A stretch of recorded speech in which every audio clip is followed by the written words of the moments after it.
Sabi dito mga kapatid, hindi nga nagsipaniwala ang mga Hudyo tungkol sa kanya na siya'y naging bulag at tumanggap ng kanyang paningin. Hanggang sa kanilang tinawag ang mga magulang niyang tumanggap ng kanyang paningin. At nagtanong sa kanila na sinasabi, ito ba ga ang iyong anak? Na sinasabi ninyong isinanganak na bulag? Paano nga nakakita siya ngayon?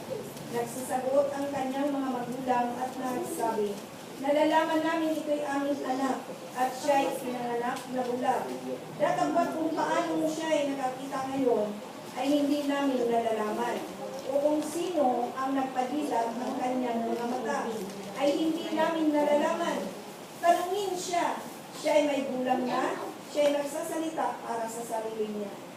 Ang mga bagay na ito'y sinabi ng kanyang mga magulang sapagkat natatakot sa mga Hudyo, sapagkat pinagkaisahan ng mga Hudyo na kung sino mang tao ipahayag siya na siya ang Kristo ay palayasin siya sa sinagoga. Kaya't sinabi ng kanyang mga magulang siya ay may gulang na tanungin siya. Dahil dito'y tinawag nilang bilang ikalawa ang taong naging bulag at sinabi sa kanya, luwalhatiin mo ang Diyos.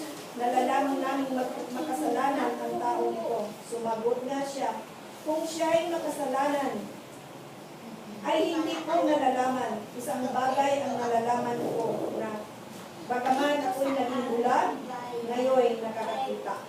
Praise God. Amen. Praise God. Hallelujah. Purihin ka, Panginoon, dakilang Diyos. Hallelujah.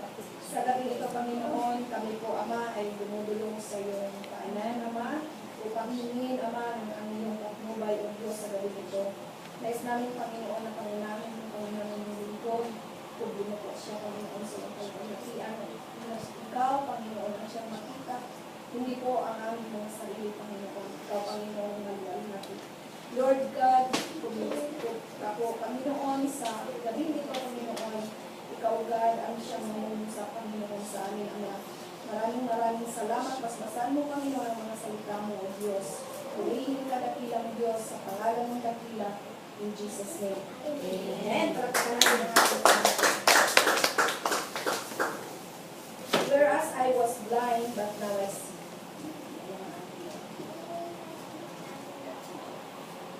Dito mga kapatid sa Book of John, whole chapter ito ng chapter 9, mababasa po natin dito yung kwento, no? May isang taong punong isang lalaking bulag na mula pa sa kapanganak. Kung sa atin, no, mga kapatid, bilang kung tayo, halimbawa, mayroon tayo nakikita na mga katulad na ganyan, na isang taong bulag, na simula pa sa kanyang pagkabata, mga kapatid, gaano na lang kahirap, no? Kung titignan natin ang kanyang kalagayan.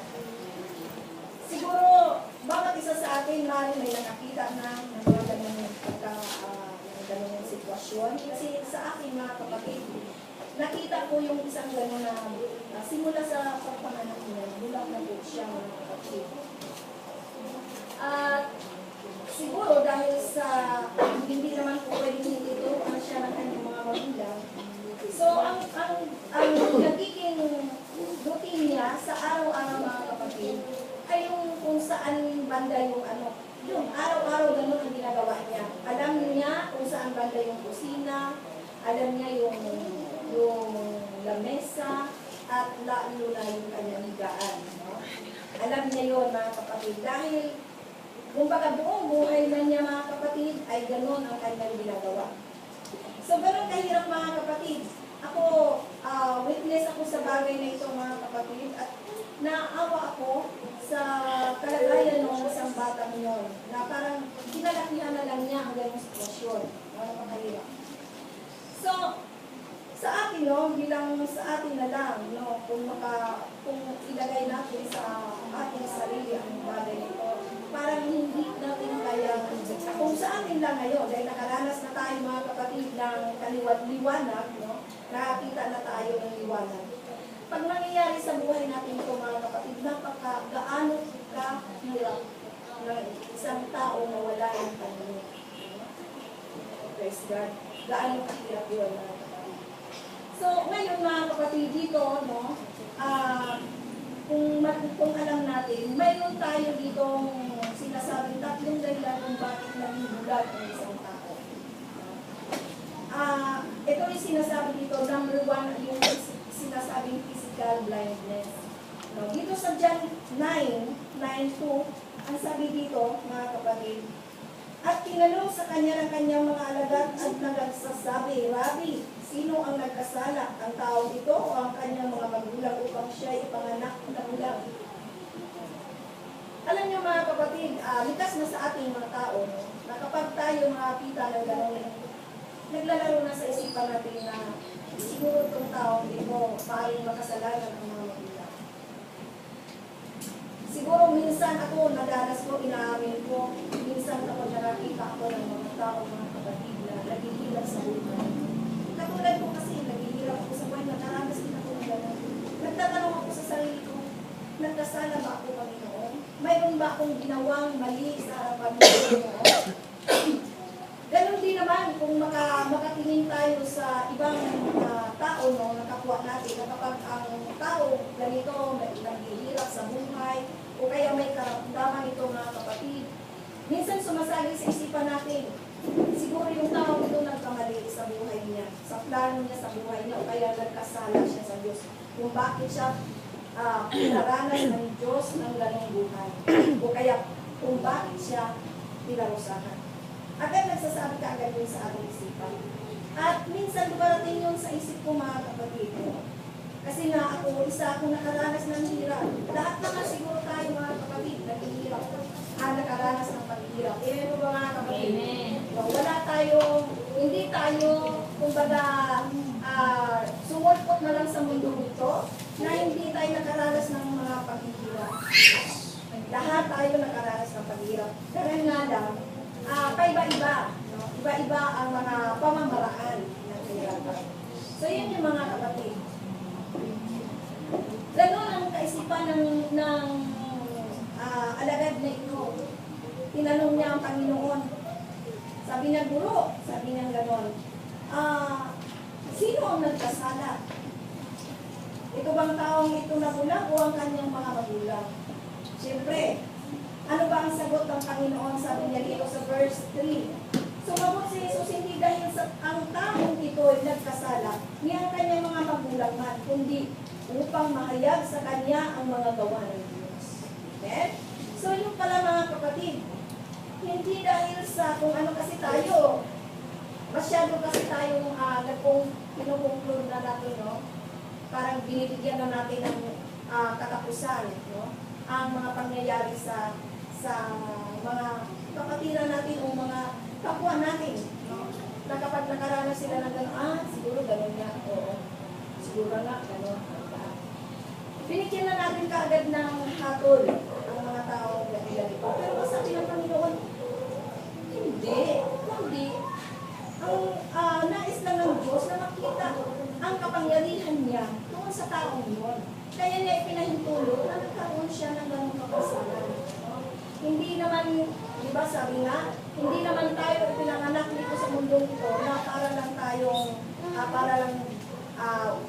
bigla na lang sumulot at bigla nawawala na walang nangyari. Lahat tayo mga kapatid ay mayroong mga layunin ng Diyos. Lahat tayo mga kapatid ay may ibinigay ng Diyos na kanya-kanyang buhay para dito mapatunayan ng Panginoon.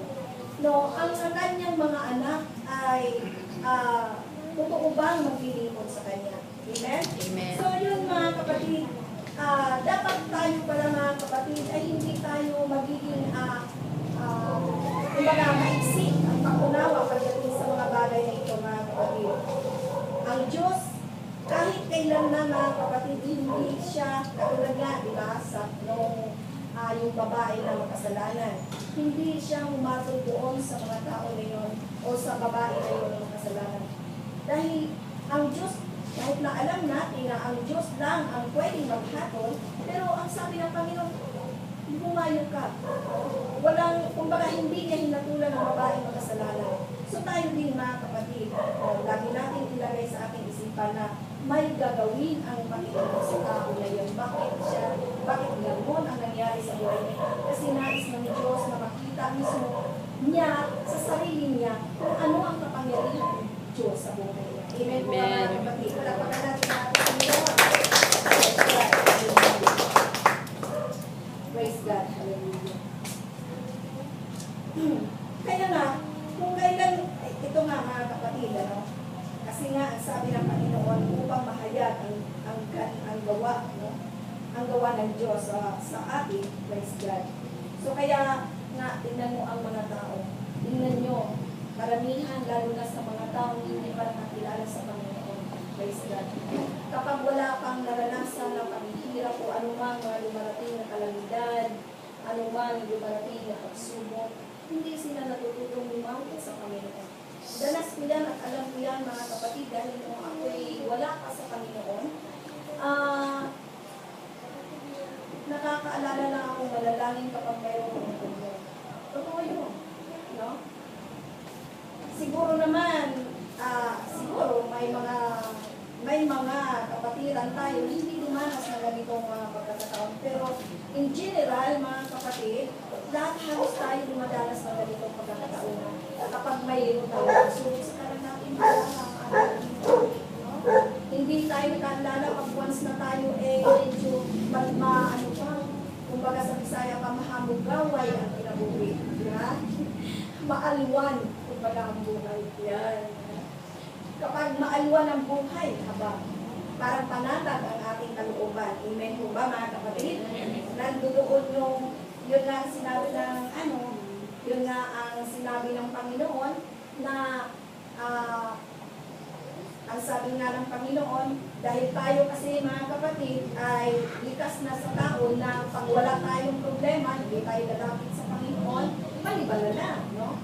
Kung sa atin ngayon na nakakilala na sa Panginoon, sabi nga ng Panginoon, oras-oras, bawat minuto, ating alalahanin ang kabutihan ng ating Panginoon. Amen? So, sa mga tao, mga kapatid, kung sa atin doon na nangyari sa buhay natin, mga kapatid, kailanman, mga kapatid, nandoon yung ating pagsusumigasig, pero hindi natin alam na ang ating pagsisikap ay baliwala lang. Kung baka walang kabuluhan kung hindi natin kasama ang ating Panginoon sa lahat ng ating mga. Amen? So, mga kapatid, pangalawa, dito sa sinasabi dito, material and financial blindness, no? Dito sa Genesis 19:26, kung naalala natin ito sa Genesis 19:26, mga kapatid, kung nabasa natin ang kasaysayan ni Lot na pamangkin ni Abraham, ang asawa dito, mga kapatid, kung alam ko na bawat isa ay alam na, no, na itong asawa ni Lot, bago pa nangyari sa kanya na nagiging batong asin siya, no? Noong panahon na yun na bago gunawin ng Panginoon ang Sodoma at Gomorrah, ano ang biling sa kanya ng Panginoon? Ang sabi dito, binigyan sila ng instruction, binigyan sila ng sinabi sa kanila kung ano ang dapat nila gawin. Ano ang sabi ng anghel o ng Panginoon? Ang sabi, huwag kang huminto. Diba? Sabi ng gano'n. Basahin natin mga kapatid. Para malinaw sa atin, 19. Ayan, sabi dito. At nangyari na nang sila'y maitabas na nila, ay sinabi, itakas mo ang iyong buhay, huwag kang lumingon. Uminto man sa buong kapatagan, tumakas ka hanggang sa bundok mata ikaw ay mamatay. Yun, sabi niya. Ang asawa ni Lot na ito, mga kapatid, parang kumbaga, di ba? Nung naghiwalay sila si Abraham at saka si Lot at pinapakili ni Abraham si Lot kung saan niya gusto. Tinanaw ni Lot ang kanyang paningin doon sa kabatagan at nakita niya ang Sodoma at Gomorrah. At napakaganda